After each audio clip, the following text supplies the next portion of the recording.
So hello guys, magpipi-out tayo ngayon sa ePotion encoder. Meron tayong available balance na 590 pero yung sa network natin is 580. So yan lang yung i-withdraw natin. So maglagay tayo ng tamang detalye sa ating withdrawal method. At i-check nyo kung tama para hindi kayo magka-problema sa inyong payout.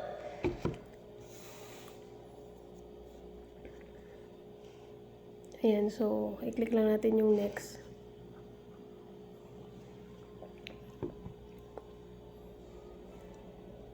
Ayan, so ilagay natin GCash.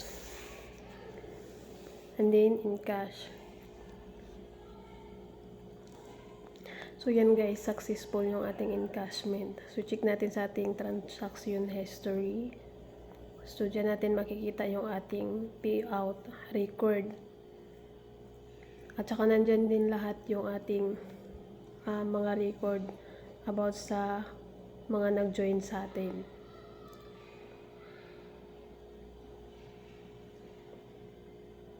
So ayan, 580 yung ating na-payout ngayon. So ngayon guys, meron tayong nare-receive na message. You have received money in GCash 522.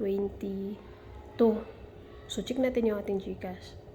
Kasi meron siyang 10% na list. Kaya yun. So nagdagdagan nating balance. So ayan.